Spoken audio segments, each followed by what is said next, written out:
do nosso bem mais precioso. Qual é o bem mais precioso que você tem? Mas você está valorizando esse bem precioso que você tem? Você tem valorizado a tua família? Você tem valorizado o teu lar, a tua casa? Você tem valorizado aquilo que Deus confiou e entregou nas tuas mãos? Nós falamos que amamos a nossa família, mas às vezes as nossas atitudes, elas dizem totalmente o oposto daquilo que nós falamos. Então Deus reservou essas 3 noites para que nós pudéssemos aprender algo sobre família, sobre a nossa casa, que às vezes a coisa fica tão rotineira, no dia a dia fica tão rotineiro que a gente acaba que entra no erro da omissão e deixa a desejar dentro da nossa própria casa. Quem trouxe a Bíblia, localize o livro do Gênesis,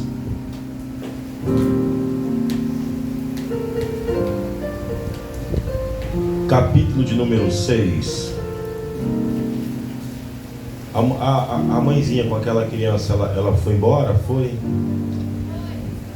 Isso dá um aperto no meu coração, porque um dos nossos projetos aqui na igreja é fazer uma sala para as crianças, para que nós possamos receber a criança, tanto a criança que é especial, quanto as demais crianças na igreja.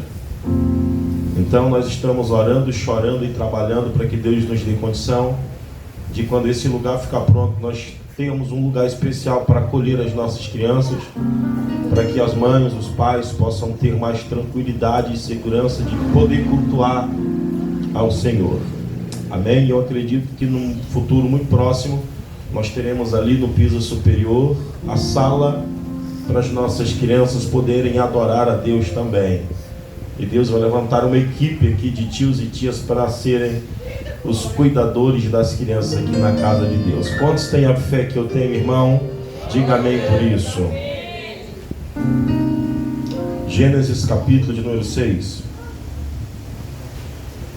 Nós estávamos essa madrugada numa vigília lá no bairro da Compensa.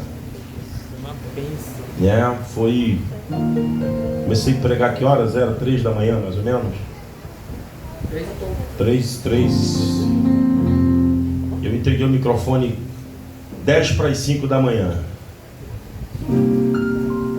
Era cão manifestando, era gente pulando, era gente chorando, era gente falando línguas estranhas. Foi um negócio terrível que Deus fez naquele lugar. E eu fiquei feliz com a equipe que Deus levantou comigo, os irmãos que foram lá.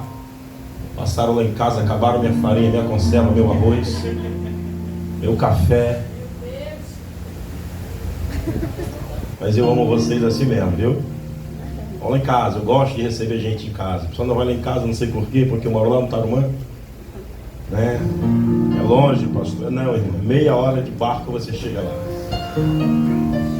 Capítulo 6, verso de número 18. Vamos fazer uma leitura bonita, vamos ficar de pé todo mundo, só para a gente fazer uma leitura bonita, para o Nathanael tirar uma foto legal. Tira uma foto legal, Nathanael, dos irmãos, porque Deus selecionou só o bonito para estar aqui no culto hoje. Os feios ficaram todo mundo em casa.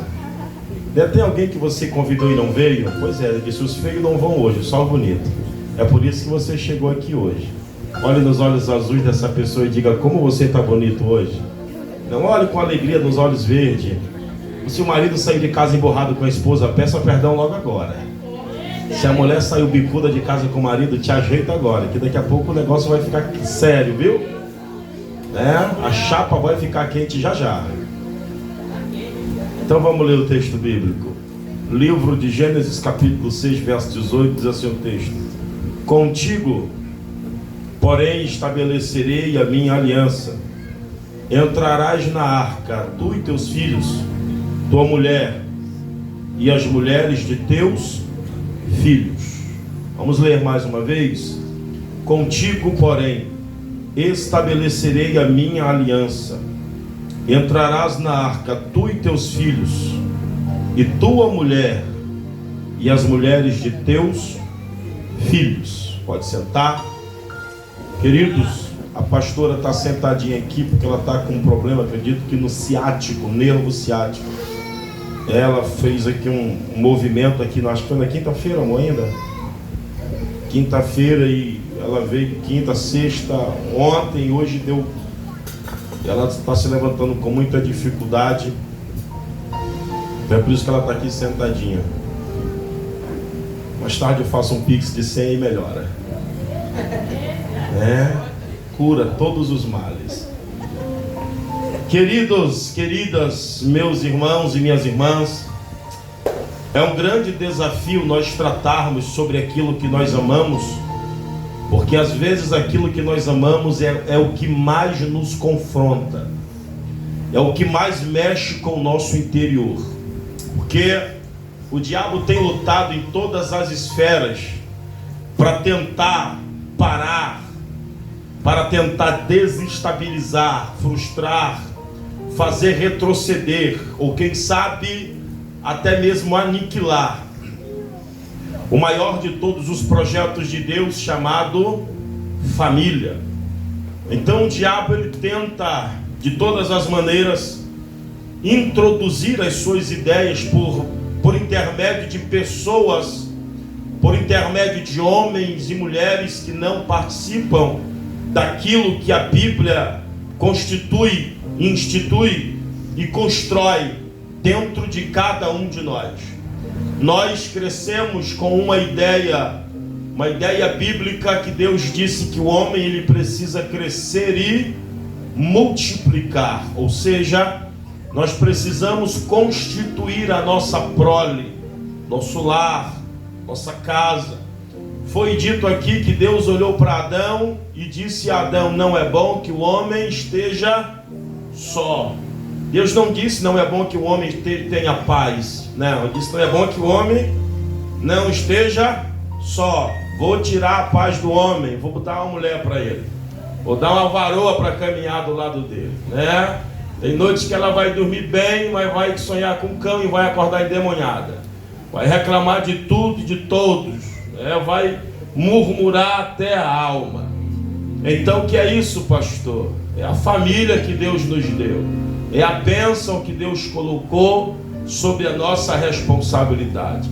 Eu particularmente não tenho do que me queixar da minha casa, da minha esposa, dos filhos, né, que Deus me deu por intermédio da vida da minha esposa, de netos que tenho hoje. Então eu tenho uma família abençoada. Mas para nós termos uma família abençoada, nós precisamos ter princípios. Porque no lugar onde não tem princípio, não tem respeito. Um ambiente onde não tem princípio, não tem crescimento. Um ambiente onde não tem princípio, não tem prosperidade, não tem abundância da parte do Senhor. O que acontece dentro desse texto bíblico é que Deus vai se arrepender de ter criado o homem. Por quê, pastor? Porque Deus criou o homem com um objetivo. O objetivo de Deus de olhar para com o homem desde o Éden era que Deus pudesse prover na vida do homem tudo aquilo que ele precisasse. Tudo que o homem precisasse, quem iria prover para ele era o Senhor. O homem iria viver perpetuamente ou eternamente. Não sentiríamos dores, não sentiríamos cansaço, não sentiríamos fadiga, não sentiríamos medo, não sentiríamos ódio, não sentiríamos raiva, não sentiríamos temor um do outro. Não, pastor, não, porque o lugar da criação era um lugar perfeito. O ambiente da criação era um ambiente perfeito. O lugar que Deus tinha preparado, era um lugar pensado minuciosamente para o conforto, crescimento, desenvolvimento da humanidade, através de um casal, Adão e sua esposa chamada Eva. Sabe qual é o problema no meio disso tudo? Há quem diga que o problema, ou o motivo que fez com que Adão e Eva saíssem ou fossem retirados do paraíso, há quem aponte o problema para a serpente. Eva disse para Deus que o problema tinha sido a serpente. A serpente disse que não tinha nada a ver com isso. que ela não fez absolutamente nada, não querendo defender o inimigo, mas eu preciso concordar com essa posição de que a serpente, ela não opera, ela não faz nada sem as nossas atribuições, sem a nossa vontade.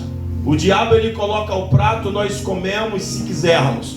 O diabo coloca as oportunidades e as opções, nós vamos desfrutarmos se decidirmos assim o fazer.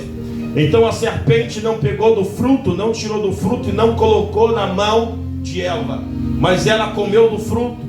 Quando ela come, ela leva também para o seu esposo, que persuadido por sua mulher, também faz a mesma coisa. Aqui então nós vamos ter a queda não só de um homem, a queda não só de uma mulher, mas a queda de um projeto familiar perfeito, o projeto de uma estrutura familiar pensada em todos os detalhes. E a partir do que acontece aqui, vai desencadear uma série de acontecimentos. Quando esse casal sai de dentro do plano perfeito de crescimento da parte de Deus para a família, eles têm pelo menos 2 filhos bem conhecidos de todos nós. Um se chama Caim e o outro se chama Abel. São os filhos deste casal. Nós vamos observar dentro da história que no momento em que eles estão ofertando, um vai trazer o melhor, outro traz aquilo que sobra, leva, e pelo ciúme que é implantado dentro do coração de um, esse vai sair e vai tirar a vida do seu outro irmão. Aqui vai ter o primeiro homicídio da Bíblia. Aqui nós vamos ter o primeiro problema familiar instalado. Nós vamos ter a primeira crise instalada. Você já imaginou que é que vai passar dentro do coração de um pai desse, dentro do coração da mãe desses filhos, dentro do coração de toda a família, para perceber que existe uma crise familiar sendo instalada muito grande dentro desse seio, desse lugar de convivência? Nós precisamos entender pelo menos uma coisa, que enquanto a crise ela está do lado de fora, enquanto a crise está na rua, enquanto a crise está no nosso lugar de trabalho, enquanto a crise está no ambiente que nós frequentamos, ela é parcialmente resolvida quando nós chegamos dentro da nossa casa. Porque dentro da casa, um filho que vem com problema da escola, ele encontra o afeto da mãe e o abraço do pai. Quando o problema está no trabalho, esse marido que chega exausto, ele encontra o cuidado e o amor da sua esposa e o carinho dos seus filhos. Quando o problema é gerado lá fora, dentro de casa, ele é apaziguado, porque não tem nada melhor do que nós estarmos na presença das pessoas que nós amamos. Mas a grande temática do problema, o grande desencadear do problema, é quando ele está inserido dentro da nossa casa. Para onde é que nós vamos? Onde é que nós vamos encontrar paz? Onde é que nós vamos encontrar refrigério? Onde é que nós vamos encontrar conforto? Porque o primeiro lugar que nós temos como segurança não é a casa do nosso amigo. O primeiro lugar que nós temos como segurança não é o lugar dos agregados ou dos nossos familiares distantes, não. O primeiro lugar que nós temos como ambiente de segurança é o lugar onde eu moro, é o lugar onde você mora. Porque se tudo der errado lá fora, você tem uma casa, um lugar de paz. Se tudo der errado lá fora, você tem um teto, você tem uma cama, você tem um quarto, você tem um abraço, você tem um beijo, você tem um carinho, você tem o afato, você tem o afeto, você tem um olhar de quem ama você. Mas, quando esse problema ele é instalado, Guilherme, dentro da nossa casa, nós entendemos que de fato nós estamos naquilo que falamos que é o fundo do poço. Por quê?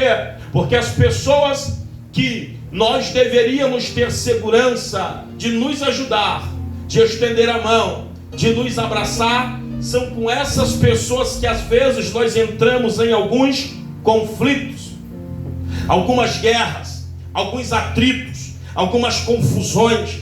Eu conheço uma família lá na minha cidade, que é uma família que eles eram muito bons até tocar na maldita. Eles eram uma bênção. Um amava o outro. O tio amava o sobrinho. A irmã amava o irmão. O avô amava os netos. Mas quando a maldita era colocada no meio da reunião de família, se acabava em facada, teçadada, confusão, espancamento. Por quê, pastor? Porque essa é a intenção do diabo. Esse é o desejo do diabo. Trazer divisão no lugar aonde nós encontramos paz.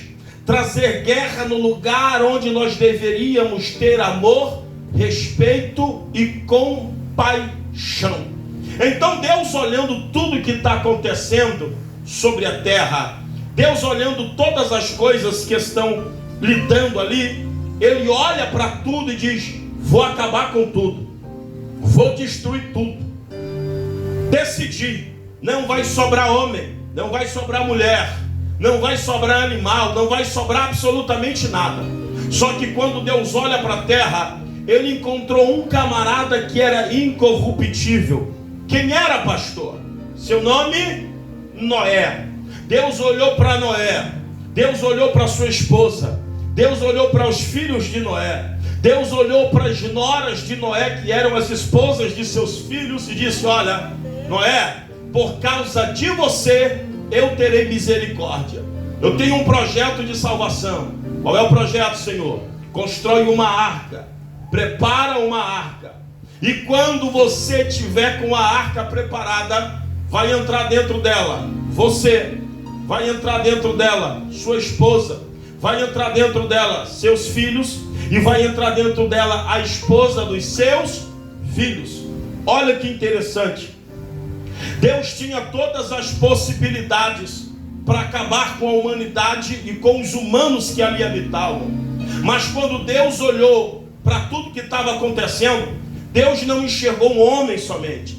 Deus não enxergou uma mulher somente. Deus não enxergou alguns jovens moços que estavam recém-casados com as suas esposas. Deus enxergou o seu plano. E Ele viu que ainda haveria uma possibilidade de salvação ou de transformação para o seu plano. Como assim, pastor? Deus viu uma família. E por Deus ter visto uma família, Ele reiniciou, Ele começou, Ele deu um reset no seu plano, para que houvesse a possibilidade de, através daquela família, algo novo ser gerado no meio daquela geração que sairia após ele. E aqui nós vamos ter um ambiente muito lindo, mas um ambiente muito difícil. Sabe por quê? Porque Deus, quando olha para nós, disse: olha, quando você fizer a arca, vai entrar você, e juntamente de você vai entrar a sua esposa. Quem é a esposa aqui? Quem é a esposa? Quem é a mulher? Quem é casada? Diga glória a Deus. As mulheres aqui. Deus vai olhar para Noé e vai dizer: olha, ela vai entrar contigo dentro da arca. Como é que é? Se fosse os maridos que eu conheço, na primeira oportunidade ele abria a porta da arca e jogar a mulher fora. Então eu disse: não, ela vai entrar contigo aí dentro. Mas ela fala muito, mas ela vai ficar contigo aí dentro. Mas ela tira a minha paz, mas ela vai ficar contigo aí dentro. Mas ela é problemática, mas ela vai ficar contigo aí dentro. Porque o que eu tenho para você passa pela vida dela, e o que você vai viver só vive se ela estiver do teu lado. Ela vai entrar contigo aí dentro dessa arca.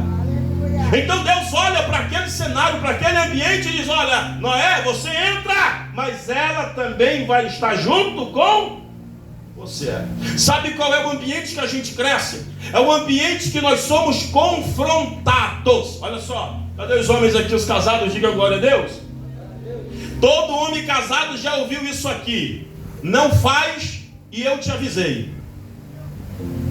Todo homem casado já ouviu isso: não faz, aí fez e deu errado. É ou não é? É assim ou não é? Isso para o homem é pior do que ele cair de cara no asfalto. Por quê? porque a mulher não fala só um dia, ela fica igual um papagaio. Eu te avisei, eu te avisei, eu te avisei, eu te avisei. Ela vai lavar roupa e está dizendo, eu te avisei. Ela está fazendo a comida, está mexendo no feijão e está dizendo, eu te avisei. Ela tá cuidando das crianças e está dizendo, eu avisei para esse abençoado que não era para ele fazer. Ela está varrendo a casa e está dizendo, eu te avisei. Ele saiu e está ouvindo, eu te avisei. Ele voltou e está ouvindo, eu te avisei. Ele recebeu e aí ela para. Mas quando acabou o dinheiro, ela lembra de novo, eu te avisei. É por isso que Deus coloca a mulher dele lá dentro. Por quê, pastor? Porque a mulher é um fator determinante para colocar freio nas decisões dos homens. Porque, irmão, tem coisa que Deus deu para a mulher que só a mulher tem. Mulher, ela consegue ver coisas que o homem não enxerga. O homem, para ele conseguir ver uma coisa, ele tem que parar e olhar. A mulher, se ela fizer aquilo, ela já viu tudo. Ela olhou para o lado, ela já sabe qual é a cor da saia da irmã, o sapato da irmã, o cabelo da irmã. Ela sabe quantos negócios tem no cabelinho da irmã. Se a irmã colocou uma maquiagem para cá, se está de lente, se não está de lente. Ela sabe até a tonalidade da base que a irmã está usando no rosto, só de dar uma olhada rápida. Então é por isso que Deus permitiu ou criou a mulher com alguns aspectos. Eu imagino que Deus criou o homem primeiro. Aí quando Deus criou o homem, disse, rapaz, esse camarada aqui está feio demais. Ele está meio, eu vou colocar uns negócios, eu vou fazer uns reparos aqui que eu não coloquei nele, eu vou colocar na mulher. Visão além daquilo que os homens conseguem enxergar, eu vou colocar nela. Vou colocar uma visão nela, porque se ele quebrar a cara, a ajudadora vai estar do lado dele para dizer, eu te avisei. Então eu vou colocar ela, vou levantar ela para ficar do lado dele, para colocar freio nele. Por quê? Porque o primeiro dinheiro que ele pegar, a vontade dele é comprar uma moto, é comprar um carro. E a vontade dela, uma casa. É ou não é? Pessoal que quer casar, você filho aí, você quer casar, vai casar. Você encontrar uma moça que você disser assim, eu estou com dinheirinho, eu vou comprar uma moto. Ela disser, compra, não casa. Você disser, eu vou comprar um carro. Ela disser, compra, não casa. Agora, se você disser, eu vou comprar um carro, ela disse, não, você vai comprar a primeira casa. Essa é a tua mulher. Não, eu quero gastar. Não, você vai comprar a casa. Depois você gasta. Que eu tiver minha casa, já era. Cadê as irmãs aqui para dar glória para Deus? É ou não é assim, irmão? É ou não é? Mulher boa é aquela que diz, eu não vou morar dentro de carro. Eu não vou morar em cima de uma moto. Então Deus olha e diz, o projeto da arca é perfeito. E para ele se tornar ainda mais perfeito, tu vai levar a tua mulher. Coloca ela. E o que tem de homem que já fez planos, se Deus me abençoar, eu deixo ela. Se Deus me der um emprego bom, eu queria tanto emprego para mim ir embora da cidade, para me ir e nunca mais voltar. Aí Deus diz, não, coloca ela. Leva ela contigo, porque é tua mulher. Põe ela na arca. Põe ela. Leva ela. É chata, mas é tua mulher. É briguenta, mas é tua mulher. A Bela acorda meio desparafusada, mas é tua mulher. A Bela quer te dar um negócio dos fight, mas é tua mulher. É tua mulher. Ela pode falar mal de tu para todo mundo, mas ela não permite que ninguém abra a boca para falar mal de você. Glória a Deus. É ou não é assim? Cadê as casadas? Cadê as casadas? Hein? Deus o livre, irmão. Se alguém abrir mal para falar do feinho da irmã. Glória a Deus. Se ela souber que alguém está abrindo a boca para falar mal dele, ela gira a baiana na roda.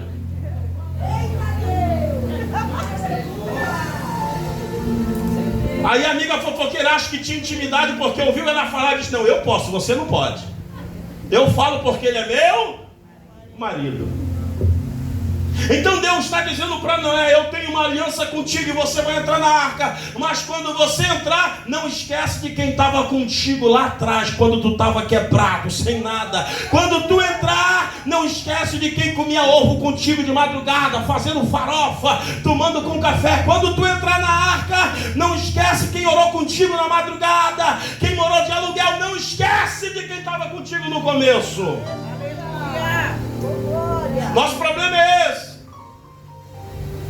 A gente quer esquecer de quem estava ralando com a gente lá atrás. É ou não é? Hã? No começo era tão bom, a irmã andava de mão dada com o irmão a pé. Pensa numa felicidade. Pensa numa alegria. Aí quando as coisas melhoram, o camarada já não quer mais andar com a mulher dele. Ele quer andar com todas, menos com a que Deus colocou do lado dele. Aí Deus vai levar a esposa de Noé, coloca ela na arca.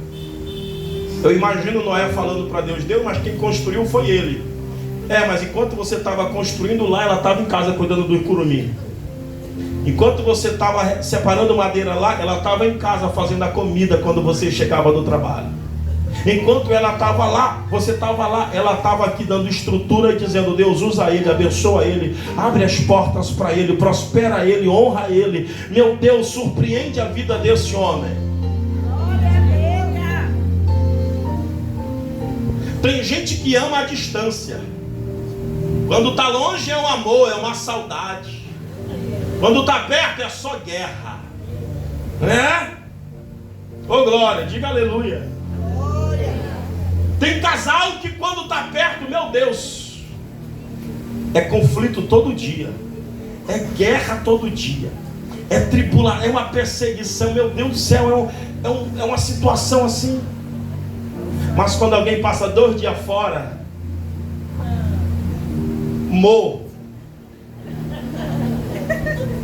não fala nem amor, fica tão dengosa, fala bem, oi vida.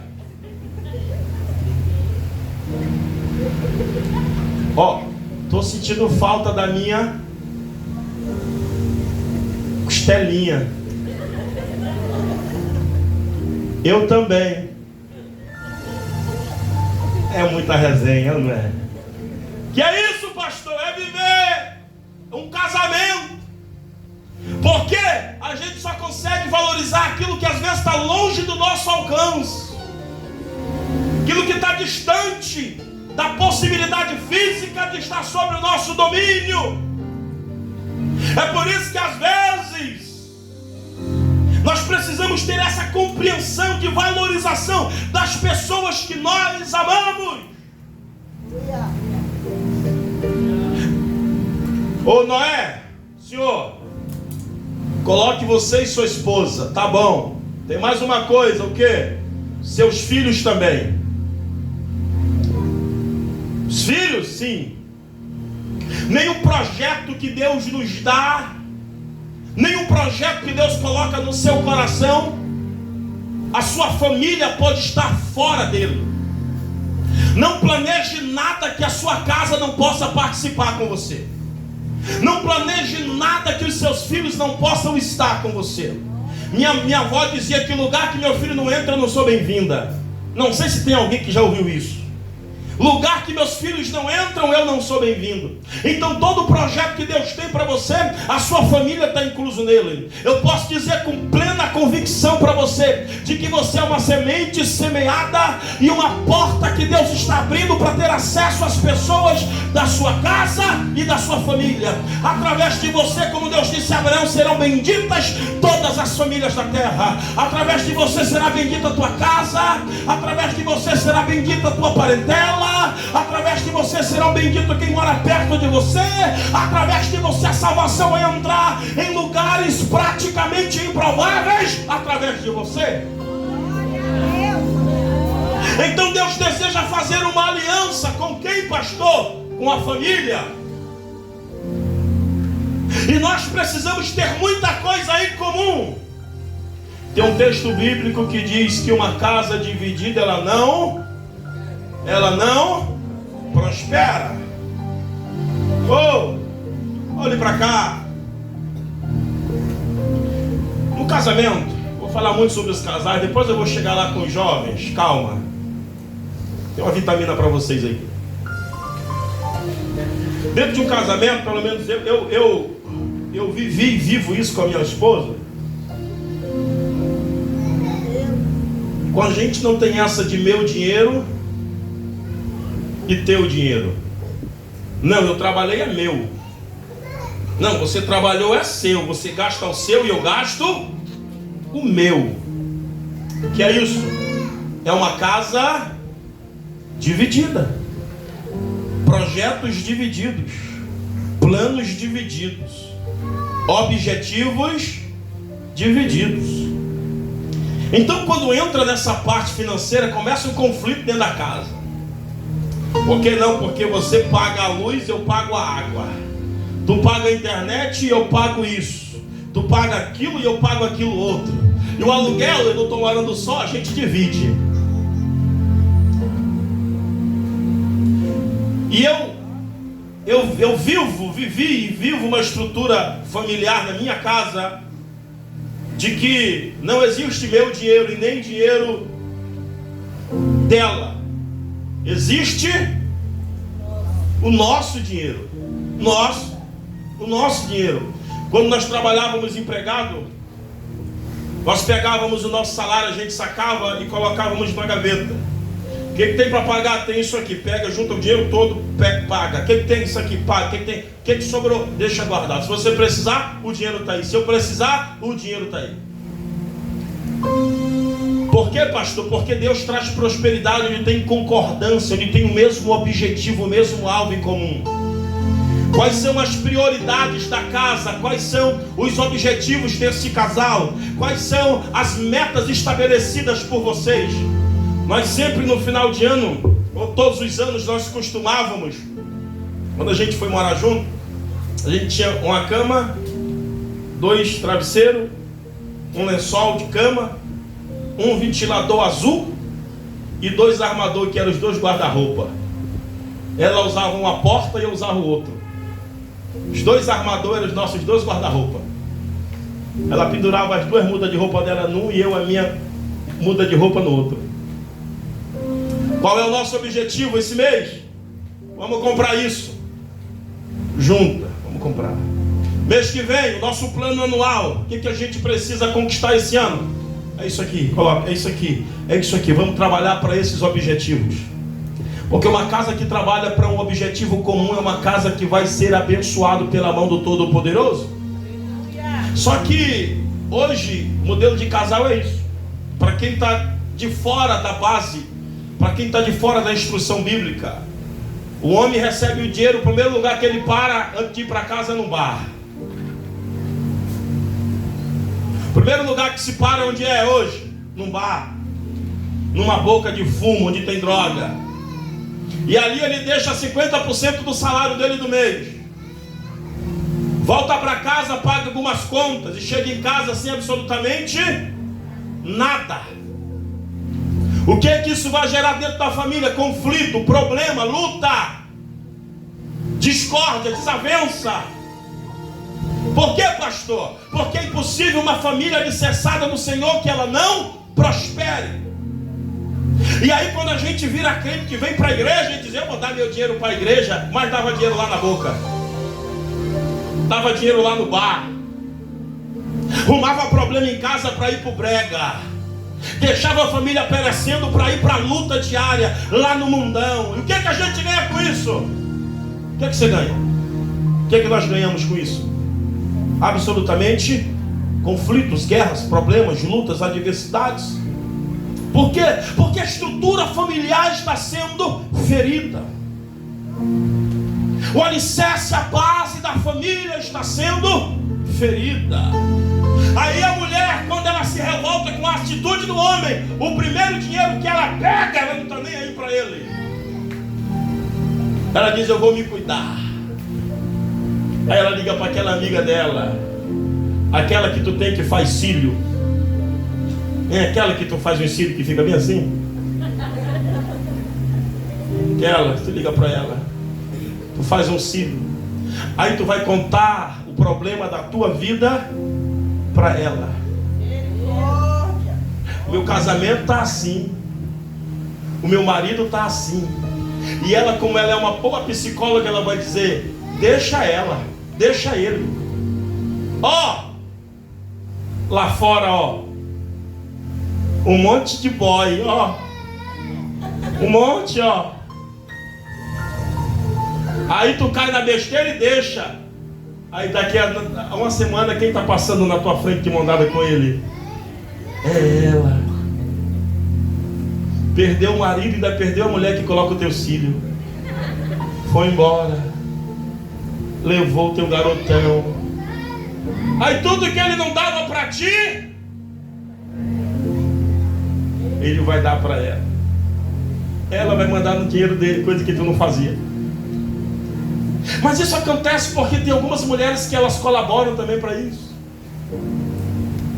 Tem mulher que o marido trabalha o dia todo, miserável, passa o dia todo trabalhando, sai 4:30 da manhã, pega uma rota desgraçada, chega às 7 horas, sai 5 horas, pega outra rota, chega às 7 horas em casa, o marido com a fome do cão. E a mulher diz: está ali o fogão, está aqui a geladeira, eu não vou borrar as minhas unhas de gel, não vou, eu fiz hoje, não vou. Ó, tá eu e uma gavioa. Eu não vou lavar prato. Se quiser, chame a sua. Você sabe quem é. Vamos. Não é esse o modelo de família. Não é essa estrutura de família que Deus tem preparado para a nossa vida. E quando nós vimos esse ambiente que esse homem e essa mulher criam esse conflito, e dentro dessa casa tem 2 crianças. Essas crianças vão crescer com aquela ideia de que aquela família é o modelo exemplar de família que deve ser seguido. Todo homem que bate na mulher é porque um dia ele presenciou o seu pai batendo na sua mãe. Toda mulher que bate na cara do seu marido, um dia ela presenciou a sua mãe batendo no rosto do seu pai. Então os filhos vão crescer com essa ideia, com essa base de estrutura. O que vai acontecer com esse filho? Primeiro, seus pais não vão ser referência. Quem vai ser referência e o melhor amigo desses filhos? É aquele rapaz que passa com a sacolinha cheia de droga lá na boca. É ele que vai ser o melhor amigo, porque ele vai chamar e vai dizer: vem aqui, vamos conversar. Pega isso aqui, doidão. Quem vai ser a melhor amiga da tua filha? É aquela jovem que anda com o shortinho desfiado da Anitta pra cima e pra baixo, mostrando tudo que não deve. É ela que vai ser a melhor amiga da tua filha. Por quê? Porque os filhos não têm confiança nos seus pais.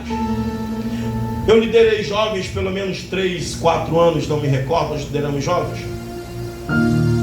E o que mais nós víamos no meio da juventude, toda vez que terminava o culto, nós éramos os últimos que saíamos da igreja, porque todos os jovens da igreja se reuniam, colocavam a gente assim no canto, colocavam as cadeiras, rodeava, e a gente ficava ali imprensado, ali conversando com eles, e eles conversando e contando as coisas dele. A gente ficava ali, os irmãos iam embora, a gente ficava lá preso com os jovens, que eles queriam conversar. Eles não tinham amigos em casa, os pais não eram amigos, os pais eram as pessoas que cobravam, mas não direcionavam. E muitos deles tinham mágoa dos seus pais. Muitos jovens tinham raiva, rancor dos seus pais. Alguns achavam que seus pais não lhes amavam, porque ele me trata com dureza, ela me trata de um jeito duro, ríspido, pastor. Então eles conseguiam ver em nós, na minha esposa,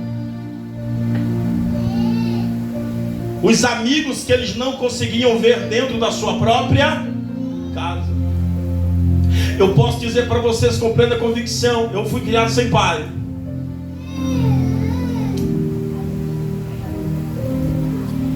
E eu posso dizer para vocês com plena convicção que a minha maior amizade que eu já tive na vida foi com a minha mãe.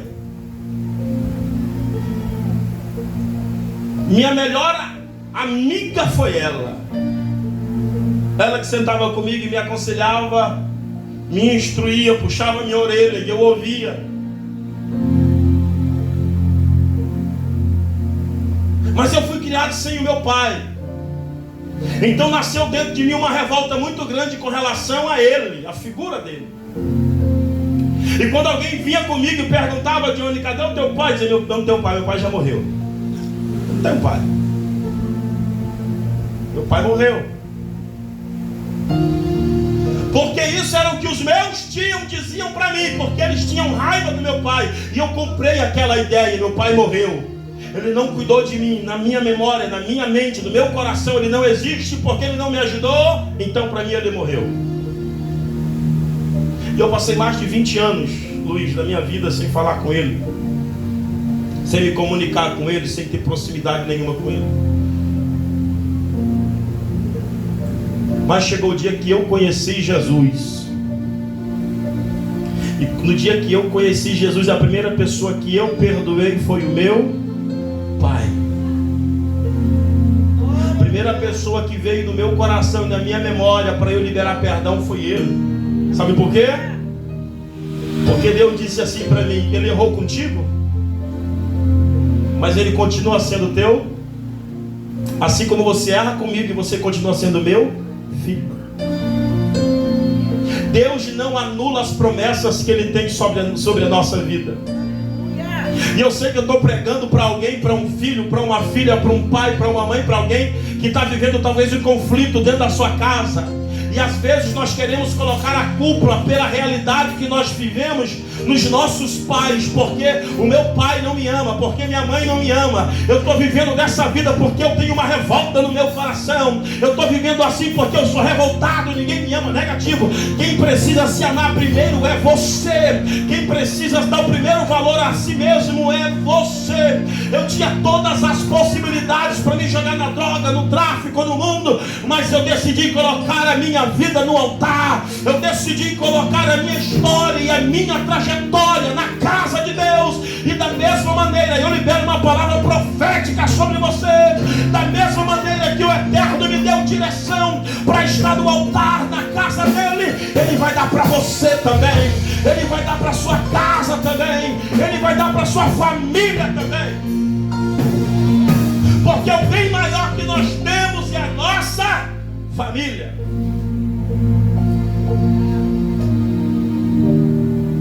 Eu tenho alguns irmãos por parte desse meu pai. Tem alguns que eu nem conheço ainda pessoalmente. Até onde nós contamos deu 27 irmãos. 27 irmãos. Tem irmão meu que é pastor aqui na Nova Cidade. É o nosso irmão mais velho. Pequenininho. Deus tem meus irmãos. Acho que eu fui o único que cresci mais. O resto é tudo pequenininho. Eu tenho uma foto com ele desse tamanhozinho. Parece os 7 anões. Tudo pequenininho. Então Deus está querendo fazer uma aliança com Noé. Está dizendo: entra você, entra tua esposa, teus filhos. E os teus filhos precisam aprender como? Coloca a mulher deles também dentro da arca.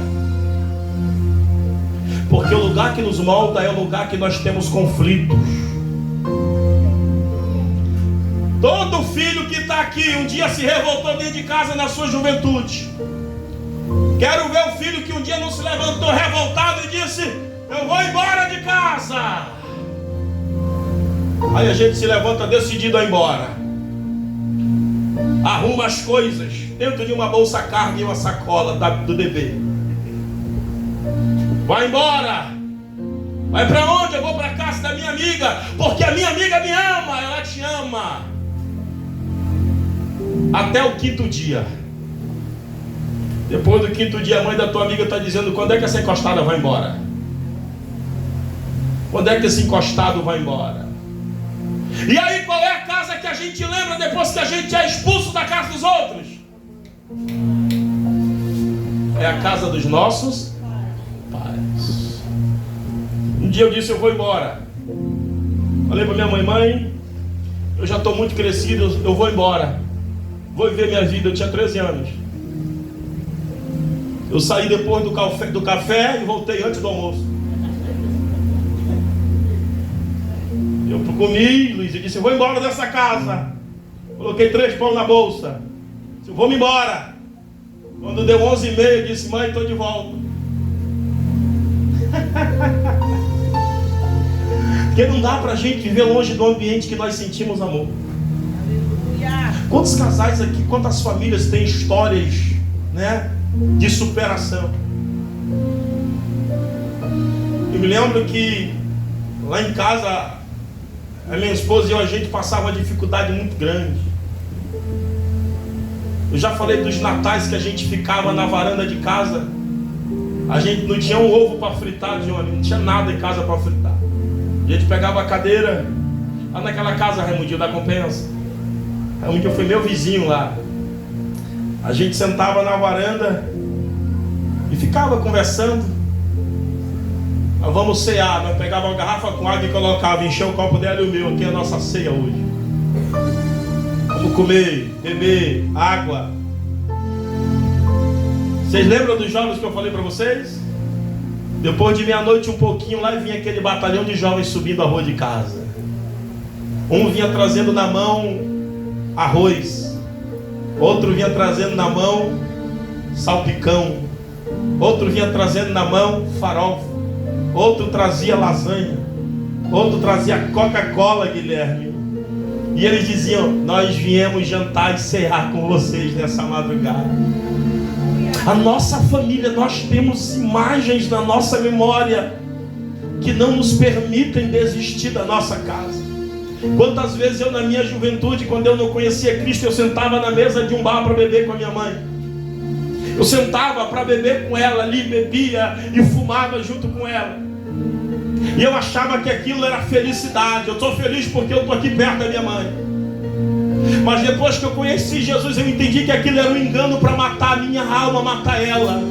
E depois que eu conheci a Cristo, eu dizia: mãe, Deus tem uma obra na sua vida. Ele vai tirar a senhora dessa situação.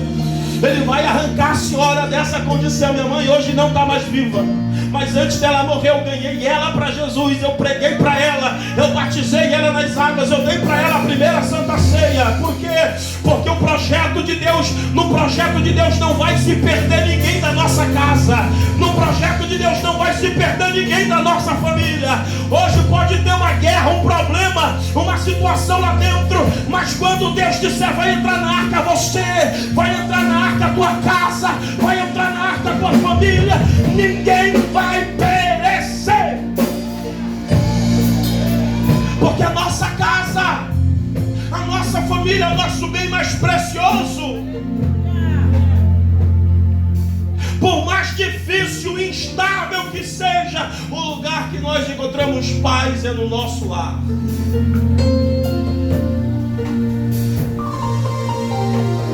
O problema é que nós temos hoje alguns filhos que eles acham que são maduros demais. Quem é pai aqui, diga glória a Deus. Quem é pai e mãe, diga glória a Deus. Eu sou do finalzinho da década de 80. Tem gente aqui que tem mais idade do que eu, muito mais idade. Nós vivemos pelo menos 3 gerações até chegar nessa atual geração.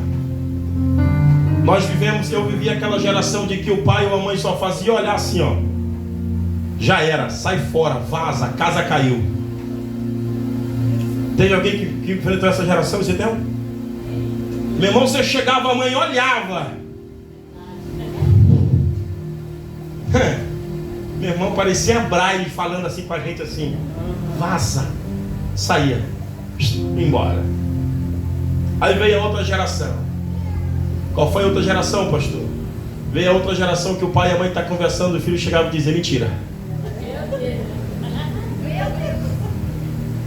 Como é que é?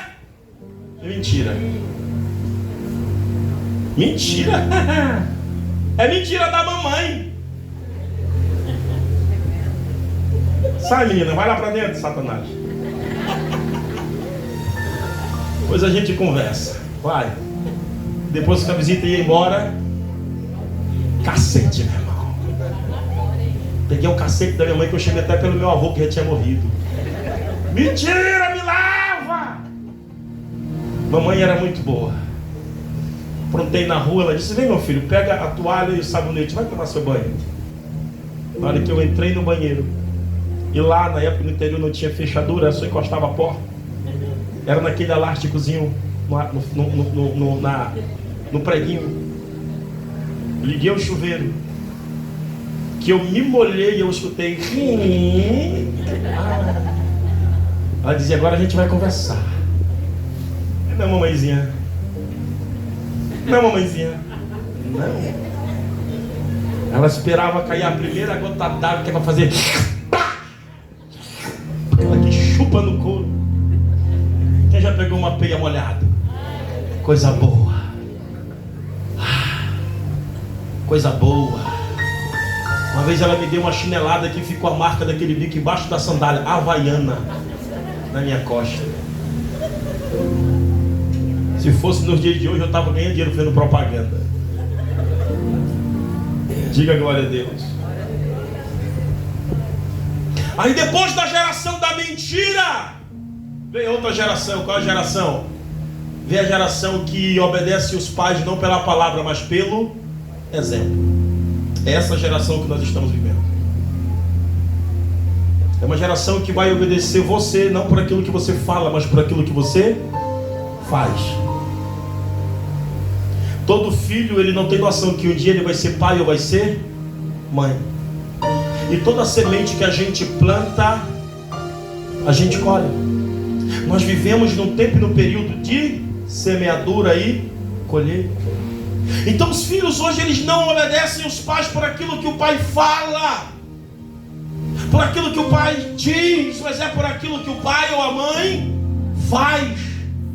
É o exemplo.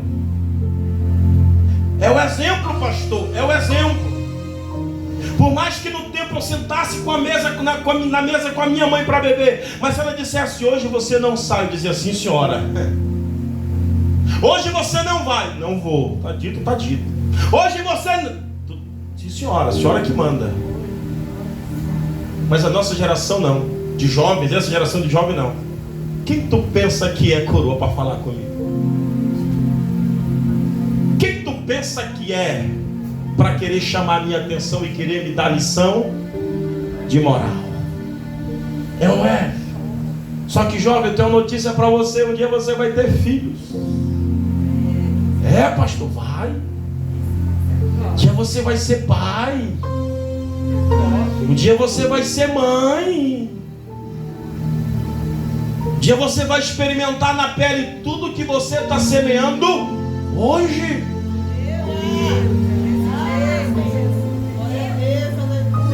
Um dia, infelizmente, você vai ter que passar por isso. O que nós vamos semear, nós escolhemos a semente, mas nós não temos a capacidade de escolher o fruto que nós vamos colher. Então, para você que está aqui hoje, jovem, você que é pai muito jovem, mãe muito jovem, tem seus filhos ainda pequenos, mude as suas atitudes para não perder o futuro dos seus filhos.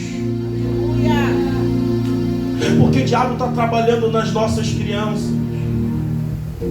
Outro dia eu estava trabalhando, faço aplicativo, e aí eu estava levei um professor no colégio, conversando com ele, e eu falei, professor, qual é o nível de escola, qual é a idade dos alunos que o senhor leciona? Ele disse do infantil para o pré-adolescente, o fundamental. E eu disse, é muito difícil, né, trabalhar com esse público. Eu disse, é um pouco, mas dá para levar. E eu fiz uma pergunta para ele, qual foi a situação mais difícil que o senhor passou? Ele disse, quando eu vi uma criança de aproximadamente 7 anos de idade chegar comigo e dizer para mim, um menino que olhou para ele e disse, eu me identifico como menina. O menino de 7 anos olhou para o professor e disse, eu quero ir no banheiro. E ele disse, vai lá, o banheiro dos meninos. E ele disse, não, eu vou no banheiro das, porque eu me sinto uma menina. Para quem está fora, isso é normal. Alguém diz, é evolução, estamos evoluindo, mas não é. Nós temos que abrir os nossos olhos. Nós temos que cuidar das nossas crianças. Nós temos que zelar pela integridade das nossas crianças. Nós temos que resguardar os nossos filhos, os nossos netos, dos males que essa sociedade está gerando cotidianamente nas pessoas. E por fim, para eu encerrar, um lar abençoado é um lar que habita uma palavra chamada perdão. Um lar que não tem o exercício do perdão, ele é um lar falido. Uma casa falida, um casamento falido. Um marido que não perdoa, uma esposa que não perdoa, filhos que não perdoam seus pais, pais que não perdoam seus filhos, que eu acho isso praticamente impossível, um pai não perdoar os filhos. Mas o lar onde não habita o perdão, não habita a graça do Eterno. Eu quero liberar uma palavra sobre a sua vida. Eu quero liberar uma palavra sobre a sua família nesta noite. E eu quero declarar que hoje Deus vai começar a construir algo novo na sua vida. Quero declarar que hoje Deus vai começar a construir algo nobre dentro da sua casa. Uma limpeza espiritual está sendo gerada. Você vai ter paz quando os princípios do Senhor forem estabelecidos dentro da sua casa. Deus trabalha de um jeito que a gente não entende. Deus opera de um jeito que a gente não imagina. Mas tudo que Ele faz é para resguardar a nossa casa, é para resguardar a nossa família. Ah, que saudade que eu tenho de um tempo que nós levávamos a nossa casa para o altar, para a presença de Deus, em que os sacerdotes se levantavam, os filhos se levantavam para orar na madrugada, para clamar pela presença do Eterno, e dizíamos: Senhor, guarda a nossa casa, guarda a nossa família. Nós queremos viver de acordo com a Tua vontade, com os Teus princípios. Ninguém da tua casa irá se perder. Ninguém. Pastor, se o senhor soubesse a raiva que eu estou dessa mulher aqui hoje.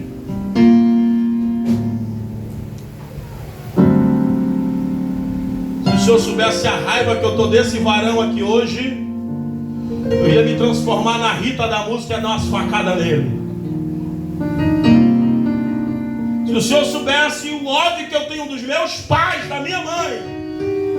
Porque tem filho que acha que o pai ou a mãe ama mais um do que... Infelizmente tem esse pensamento, mas não existe esse amor diferente. Existe alguém que precisa de um cuidado maior, mas o amor, ele é o mesmo. O amor, ele é o mesmo. Vamos ficar de pé. Pegue na mão de quem está do seu lado.